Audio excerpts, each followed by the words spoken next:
dalam seri yang ke-10 ini didukung oleh para pemain Ferry Fadli sebagai Arya Kamandanu, M. Abud sebagai Arya Dwi Pangga, Lilin Nur Indasari sebagai Narirati, Eli Panca sebagai Nyi Rongkot, Marlon sebagai Dangdi, dan Nusri pembawa cerita. Selamat menikmati.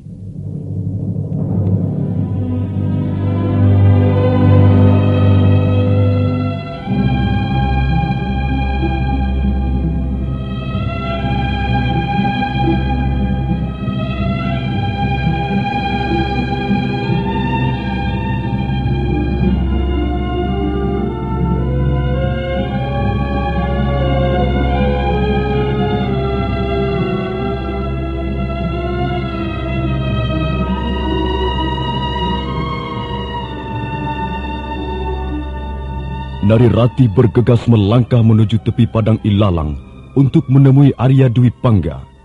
Hatinya penuh bunga ketika kakinya menginjak rumput-rumput hijau di sepanjang padang. Tapi mendadak langkahnya terhenti. Gadis itu sangat terkejut. Bukan Arya Dwi Pangga yang duduk merenung di atas batu hitam, melainkan Arya Kamandanu. Oh, bagaimana ini? Mengapa Kakang Kamandanu yang duduk di situ? Dan mana Arya Dwi Pangga? Apakah aku harus kembali saja? Tapi bagaimana dengan Kakang Kamandanu? Apakah tidak sebaiknya aku temui dia? Tidak. Aku tidak akan menemuinya lagi. Narirati, kalau begitu, apakah kau tergolong wanita yang tidak setia? Mengapa kau begitu cepat berpaling pada pria lain? Sibuk tercekam oleh pikiran-pikiran yang berkecamuk dalam benaknya. Mendadak tak jauh dari betis kakinya yang indah, muncul seekor ular pohon.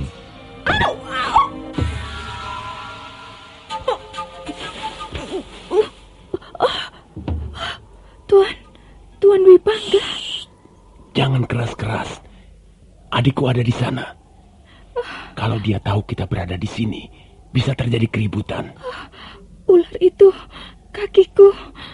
Betismu berdarah. Terasa pedih dan agak nyeri. Jangan cemas. Mari kita cari tempat yang tenang. Aku akan berusaha mengeluarkan bisa ular pohon itu dari kakimu. Kemana? Tenanglah. Aku tahu tempat yang aman. Mari, pegang pundakku, dan aku akan memapahmu. Maaf, Tuan. Pegang saja, supaya kau jangan terjatuh. Hati-hati. Pelan-pelan saja jalannya, agar jangan menimbulkan suara yang cukup keras.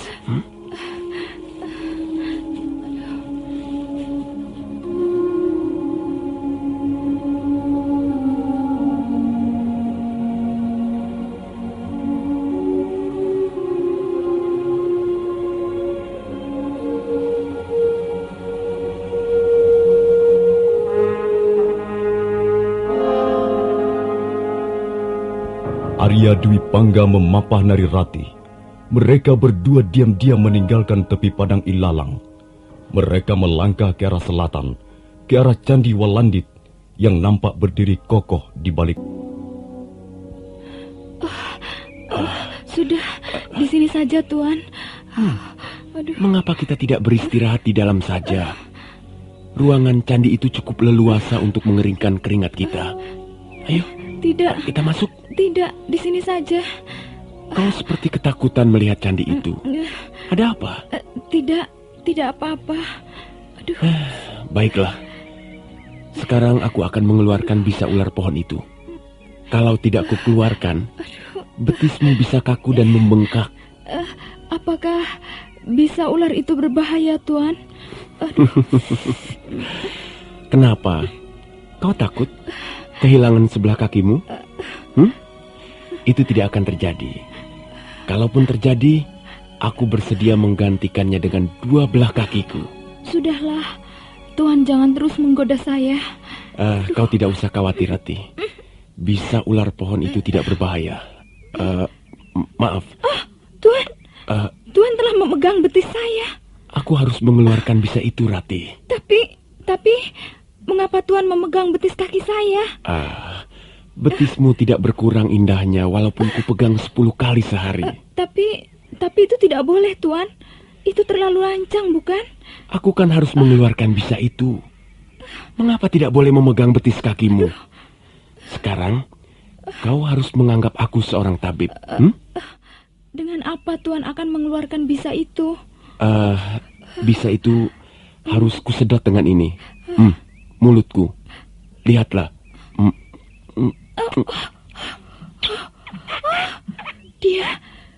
Dia menyedot betisku dengan mulutnya yang bagus itu. Mengapa hatiku berdebar-debar? Arya Dwi Pangga, kau ini keterlaluan sekali. Kau nakal, tapi menyenangkan.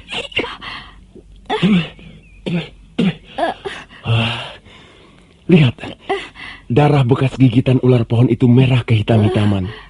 Untung aku segera menyedotnya. Dia menyedot betisku lagi. Mengapa sekujur tubuhku menggigil begini? Rasanya seperti diserang demam. Tapi permulaannya dari dalam hatiku, terus menjalar ke seluruh tubuh. Perasaan apa ini namanya?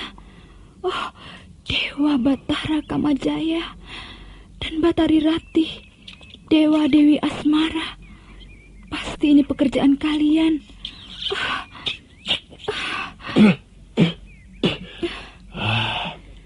Nah, sudah agak bersih. Sudah tidak begitu hitam lagi. Aku yakin luka bekas gigitan ular ini tidak akan membengkak.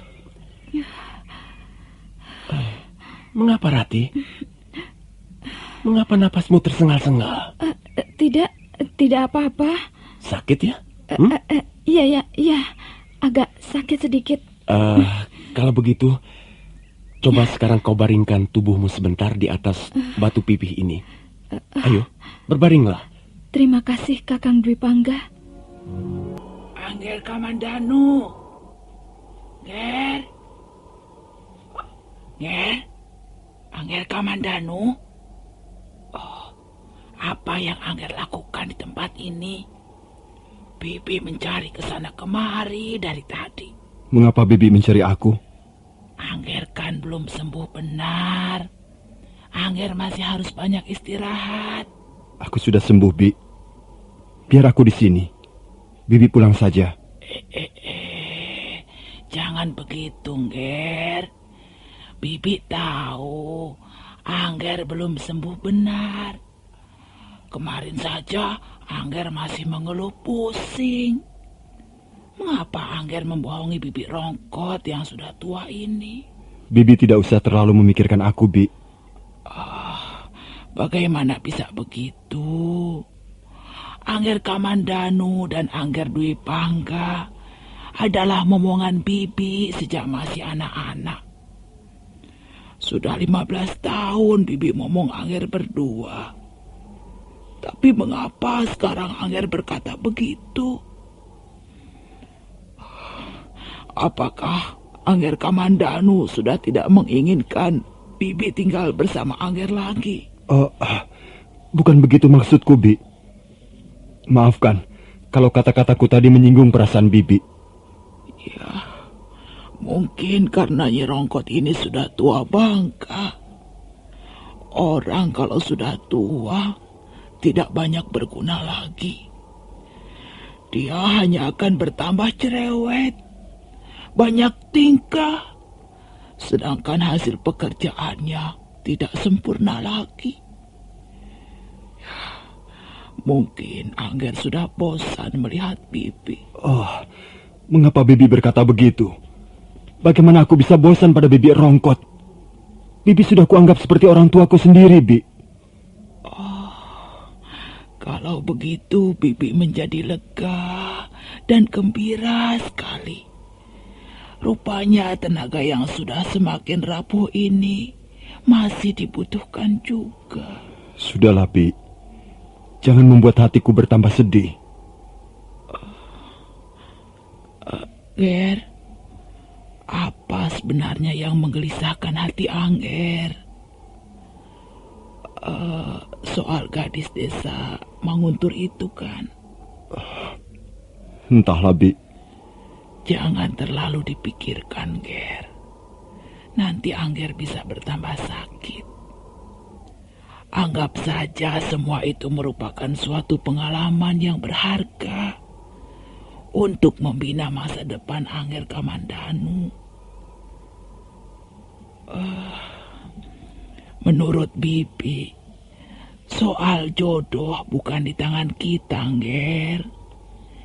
Jodoh sudah ditentukan oleh tangan para dewa penentu jodoh.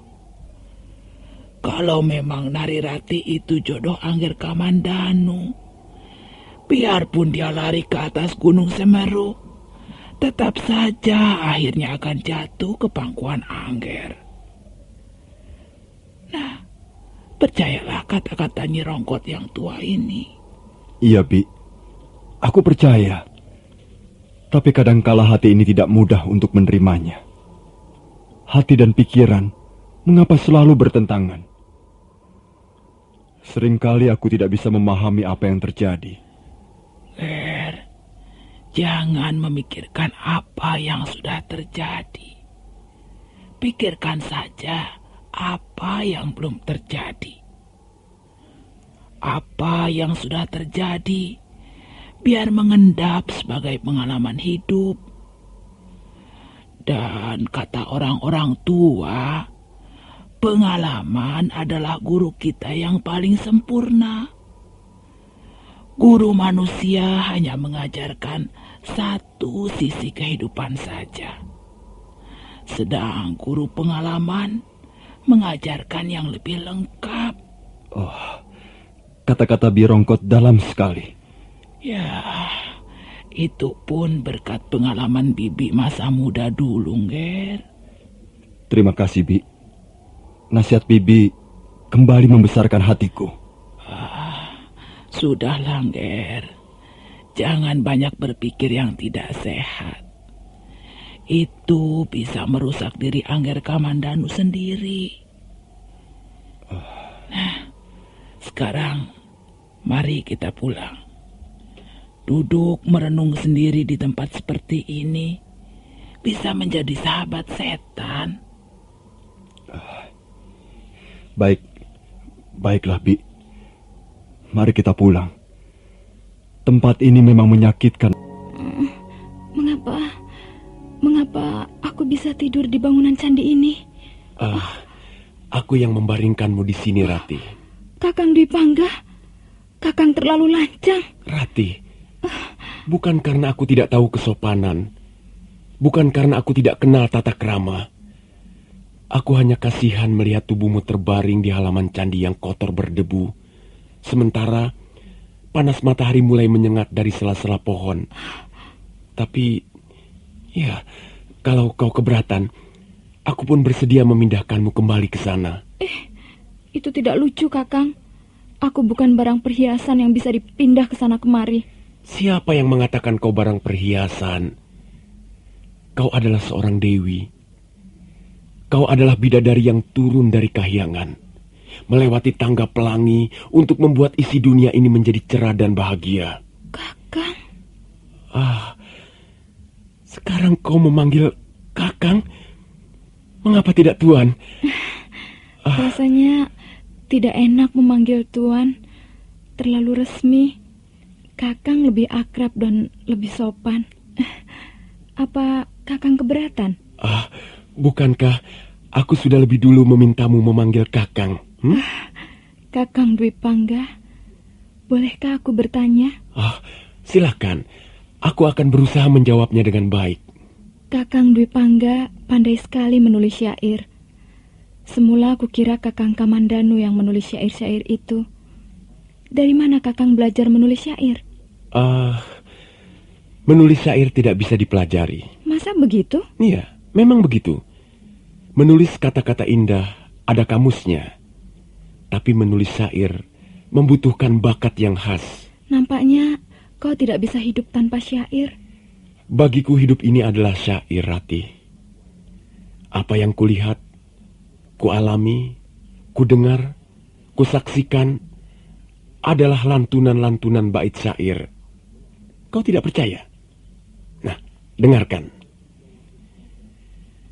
Seekor kijang kencana terbaring di atas lempengan batu, dan Candi Walandit tak bisa mendongeng lagi tentang cerita lama yang sudah usang, yang selama ini dibangga-banggakan.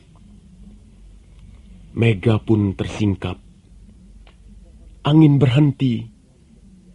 Pohon-pohon tersentak lalu terdiam. Burung-burung tak berkicau lagi. Desah nafas pun tak terdengar lagi. Terkena pesona gaib kijang kencana yang masih tidur di atas lempengan batu. Indah sekali bunyi syairmu itu, Kakang. Tapi, bolehkah aku tahu siapa yang kau maksudkan dengan kijang kencana itu? Kijang kencana itu bernama Nari Ratih. Seorang gadis dari desa Manguntur. Kakang Dwi Pangga. Nari Ratih. Kakang. Mengapa? Aku mendengar derap kuda menuju kemari.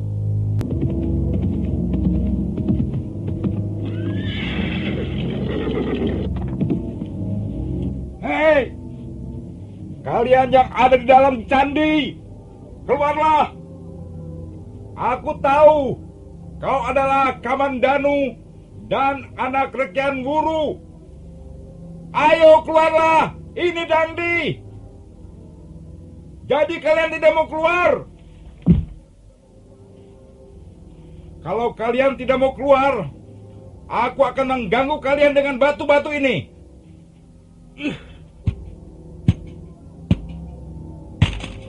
Ayo keluar. Jangan berbuat tidak senonoh di tempat yang disucikan Allah. Akhirnya kalian keluar juga. Nari Ratih.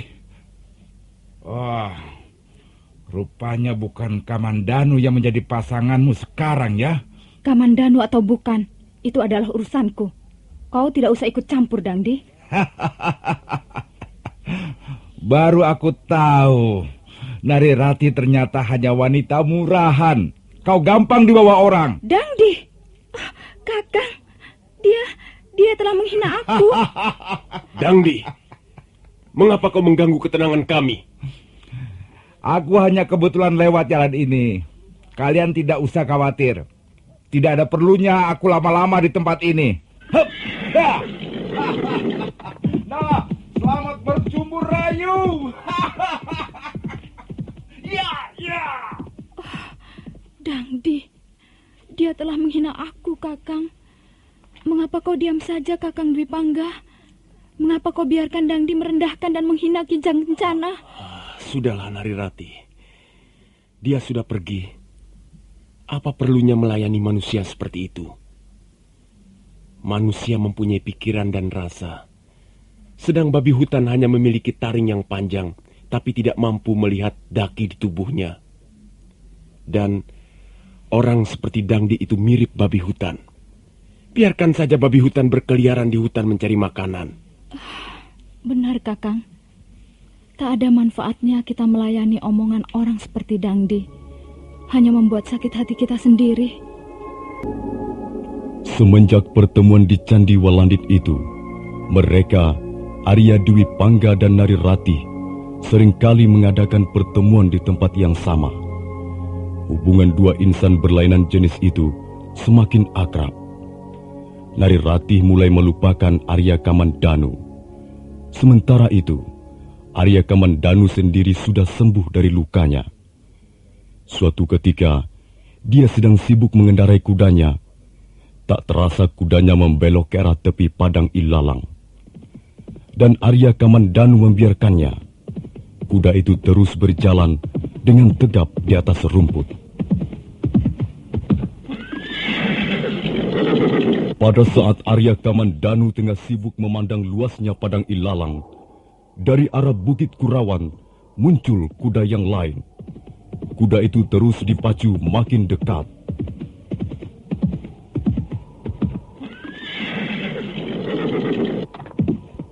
Aha, ada sahabat lama rupanya.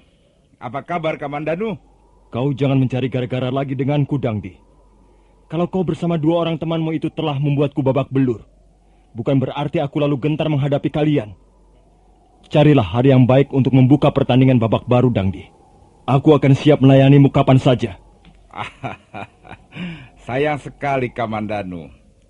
Tantanganmu kali ini tidak menarik seleraku. Lalu apa maksudmu menemui aku? Aku hanya kebetulan saja lewat tempat ini. Kalau begitu teruslah lewat. Baik. Tapi sebelum meneruskan perjalananku ke Manguntur, aku akan menyampaikan suatu kabar penting. Kabar tentang gadismu anak Rekian Wuru itu.